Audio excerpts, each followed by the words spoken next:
3, 2, 1. What's happening, guys? It's Logan Robinson from Here the Spirit, presented to you by NoleGameDay.com. We are here in Doak Campbell Stadium after Florida State. Sadly, they suffer their first loss of the 2022 season. Goes down to Wake Forest and Sam Hartman, 31-21. Florida State in that first half just continued to hurt themselves left and right, and uncharacteristically, all of the penalties there too. Not used to that. We haven't seen that really that much this season. Florida State continued to put themselves deeper into a hole. With me this evening is Dustin Lewis, our editor-in-chief at NoleGameDay.com. D-Lou, that just didn't feel like a team that wanted to play, at least in that first half. Came out just a little off, it felt like. Yeah, it was strange. Florida State, they came right down and looked great on that first possession on offense, went right down the field, scored a touchdown to Micah Pittman, and me and you turned to each other and we're like, all right, this is what we expected, an offensive shootout. And then from there on, FSU didn't score again until the third quarter, whereas Wake Forest, they get stuffed on their first drive of the game, have to punt. Then on their next three drives combined, 30 plays, 209 yards, 3 touchdowns for Wake Forest, in the first half to lead 21-7 at halftime. And from there, Norvell and Jordan Travis both said it in their post-game pressers. They felt like Florida State pushed whenever they were facing adversity today. And I thought that was a pretty good comment to make when you consider, how things looked once FSU got down in this game. They were taking a lot of deep shots. There were some uncharacteristic penalties that we saw. Jordan Travis had a fumble. Treshaun Ward had a fumble that was thankfully recovered by FSU. And then on defense, they were able to get some pressure there in the second half, but at least in the first half, FSU could really do nothing up front. At the same time, the defensive backfield gave up a ton of catches. One guy we talked about on Wednesday night, A.T. Perry, led Wake Forest in receiving today, made some huge catches throughout the game. And then, in the fourth quarter as well to convert some drives for Wake Forest. So, just a poor effort from the Seminoles, and this isn't the team that we've seen over the first 4 wins of the season, and we'll see if they're now able to turn it around as they face another really good team in North Carolina State. Yeah, the stretch of October is not a fun one. As we see here in the back video board, this is going to be 2 weeks from now. Florida State next week is going to go face NC State. Primetime television, it's already been announced that it's going to be a nighttime kickoff up there in Raleigh, and they face Clemson tonight, so you're going to be able to see what they look like. But just to keep it back here in Tallahassee, Florida State does what it does best. They've been able to be so consistent, one of the most consistent teams in college football on their first drives, going down there to score, this time a touchdown. But then after that, penalties. I think one of the biggest things that hurt Florida State in one of their drives when they're about to score again was Darius Washington hold. It brings them back, and then that hurts them. And, offensive play calling. To me, I was talking with you, Dustin, up in the press box. This was the first time that I haven't seen really, at least this season, Mike Norvell want to take some more shots. They were down here in the end zone, 4 or 5 plays, something like that, where you just couldn't get anything going. You tried a shot to Cam McDonald, but I think he was in double, if not triple coverage there, going for just the straight route into the end zone, but you weren't giving shots to Johnny Wilson, Malik McLean, Kentron Portier, where they've been doing that all season. They've been able to come down with those grabs. You got to let those guys give you shots. Eventually you do give a shot and give a chance to Johnny Wilson, but it's too late. There's times down here in the first half you got to put points on the board, definitely when you're facing a team like Sam Hartman and Wake Forest, Dave Clawson, where they like to take those shots and they end up putting points on the board. And I think experience, Wake Forest has the most experience out of a lot of teams in college football, and they compete with teams even in the friggin' NFL. When you're competing with that, and then you got Florida State, where a team that is still trying to jump over that curb of younger guys making these mental mistakes, these penalties, you're just not going to win games like that whenever you need to. And this was a ranked matchup, and Florida State lost their first one in a long time.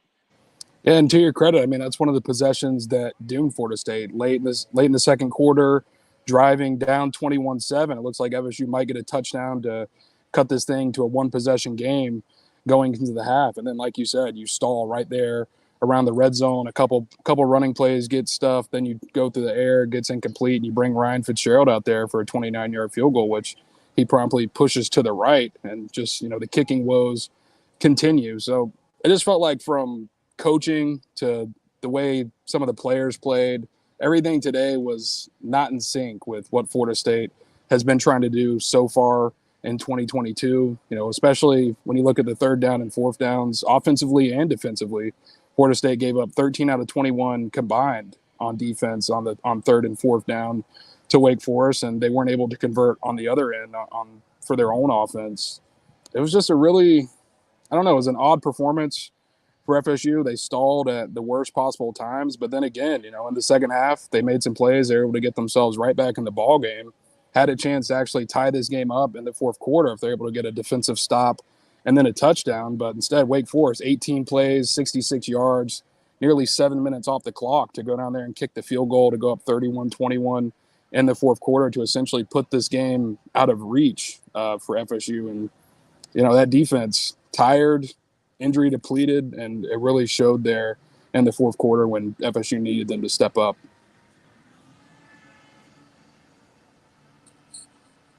I think your mic's on mute. I am on mute, and I'm just talking to myself over here.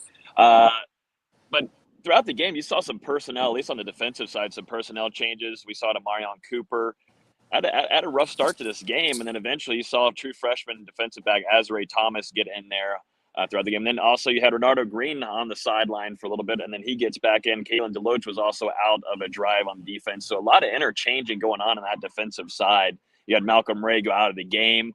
I don't believe I saw him go back in. We saw a lot of Joshua Farmer. He got his first career sack today. But a lot of changing around in that defense. And once again, what Wake Forest is able to do is hold on to that ball as long as they could. I mean, Florida State couldn't find any pressure in that first half to save themselves whatsoever. Just nothing was there for them. And they tried a couple blitzes and some effective a little bit, but overall there was just not a lot of pressure for Florida State to make a stop there in that first half. It hurt them a ton. Yeah, they were able to finally get a little bit in the second half. I think three out of the 4 sacks.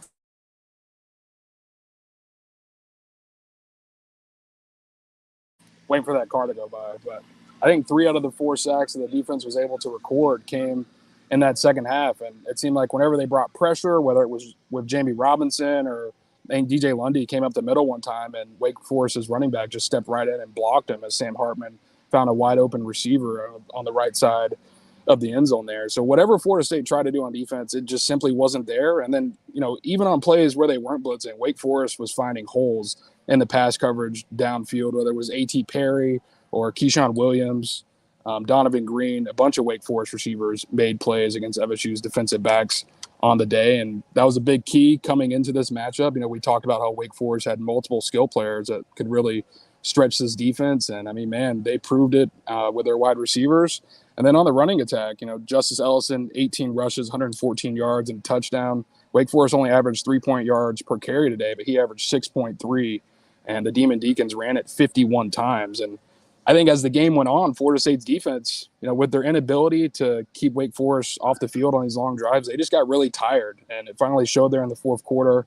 Final play count, 85-63 in favor of Wake Forest. Time of possession, 34 minutes and 32 seconds to 25 minutes and 28 seconds.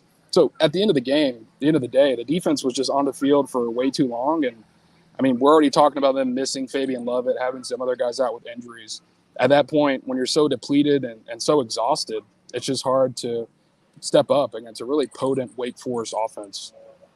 One guy that was able to get into the game on defense, and this was altogether a game-time decision, was Jared Verse.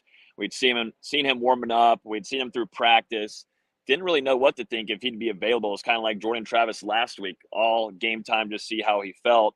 And Jared literally spent an hour before kickoff doing his own individual work like he likes to do under the field goal posts, and he felt great, he said. He then went to the trainers, doctors, and the coaches, and they gave him the green light. And then eventually through the game, he was cautious, but then they ended up giving him some more reps and going full speed. And it just goes to show, I don't think he was fully 100% in this game, probably still recovering from that knee injury. But you come in and he gets a sack, and he also plays a pivotal role and making some big tackles. That's just the thing that Jared Verse brings. You hope that next week he'll be fully 100%, because it goes to show, man, right now Florida State's pass rush, they've got to find an answer there. And I understand you lose Fabian Lovett there, but we've talked very highly of this defensive line group since the spring. Someone has got to step up there.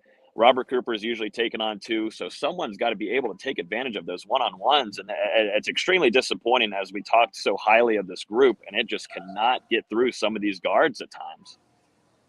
Yeah, I mean, whether it's getting beat up the middle, getting driven off the ball by that Wake Forest offensive line, which did return all 5 starters. We talked about that. It's a veteran offensive line, a pretty good unit that Florida State was facing, that it had some struggles so far early in the year for Wake Forest. But I mean, even still, Wake Forest only averaged 3.4 yards per carry on the ground. They just ran it 51 times, which they were able to break a couple of those. They soaked up a ton of time. And FSU's defense just got tired. It's very disappointing to see the drop off in the interior defensive line without Fabian Lovett, because we talked about how Jared Jackson, Malcolm Ray, we know Robert Cooper, they gained valuable experience last year whenever Dennis Briggs was out for the season. And we'd seen some signs from Joshua Farmer that we thought he'd play a very big role for Florida State on the interior as well.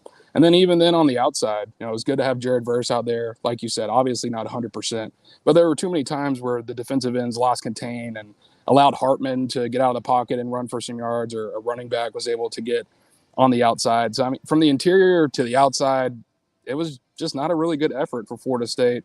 They were, like we said, able to get some pressure there in the second half, but on that final drive, Wake Forest, 11 runs, I believe, for Justice Ellison just on the final drive, and they're able to convert 3 third downs and take all that time off the clock when it's a situation where the defense has to step up. If they don't step up and get the stop, the game is over. And, I mean, Wake Forest just took it to them.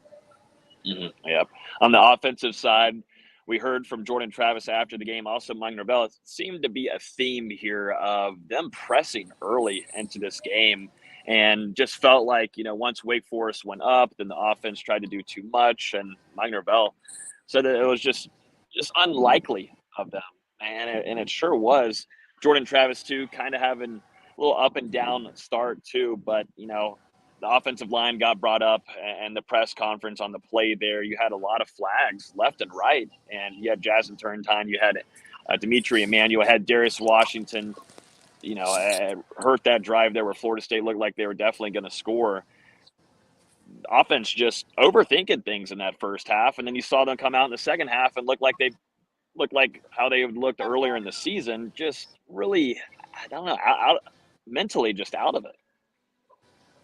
Yeah, multiple 3-and-outs in that first half, and I know we've talked about the last drive on offense in the second quarter leading up to halftime where they missed that field goal, but you get a little conservative down there. I think maybe Norvell was looking at the clock and he didn't want to give Wake Forest the ball back with a minute or so to go in the half, so they were trying to put on the ground to churn out some extra time, so Wake Forest wouldn't get that ball back. But it backfired. Florida State missed the field goal, and then, like you said, in the second half, in the fourth quarter, I believe Ontario Wilson makes that catch, gets down to around the 5-yard line. Looks like Florida State has first and goal, but instead it's called back due to a holding penalty on Darius Washington.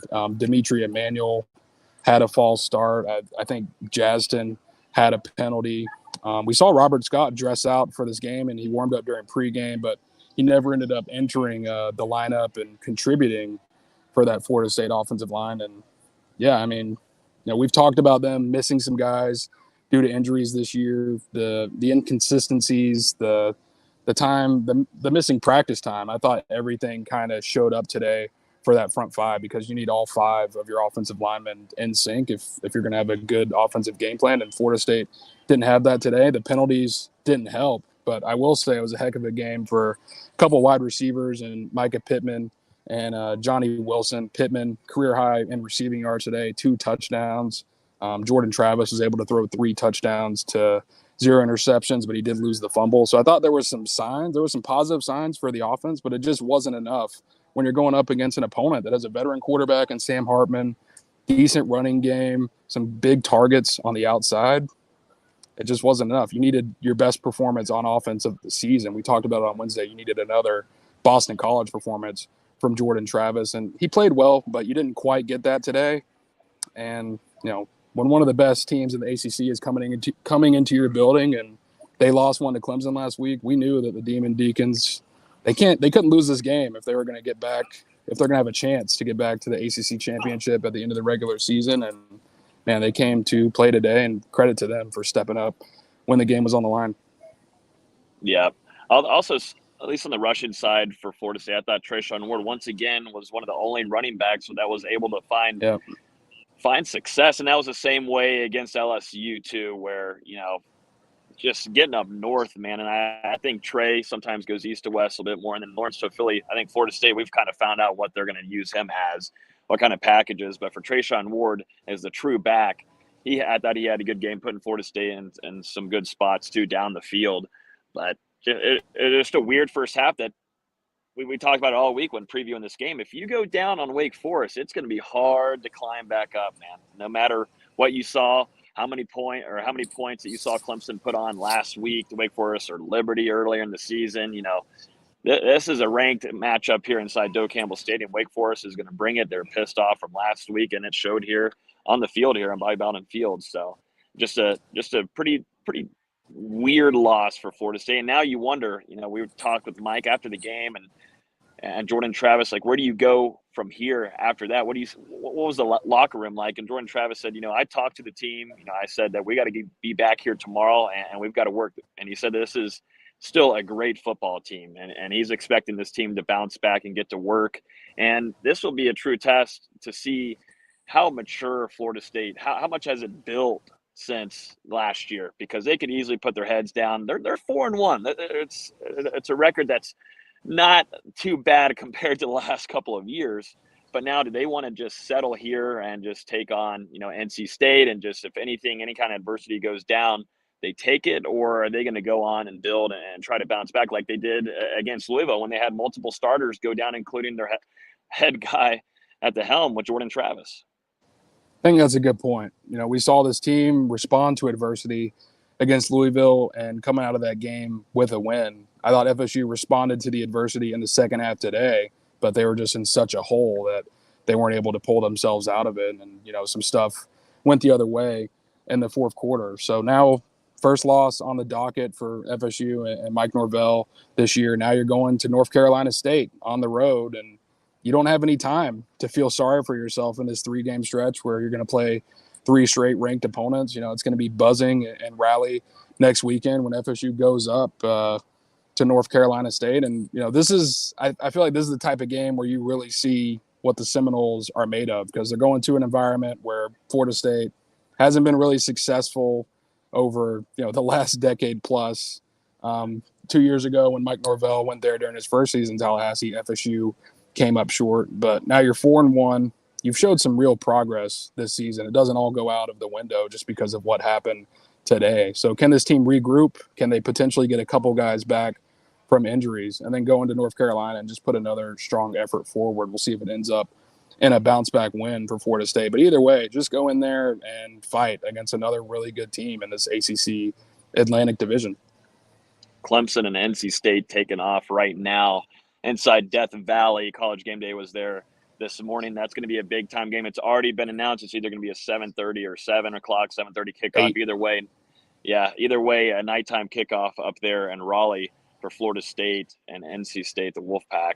I think Florida State, just to finish it off here on my end, mistakes killed them. And we've seen that happen in years past. And it came back to strike for one half, and that's all it had to do. And that's one thing. When you get to this level now, you're now a ranked team. You're up there in the top 25, and you're facing these teams like this.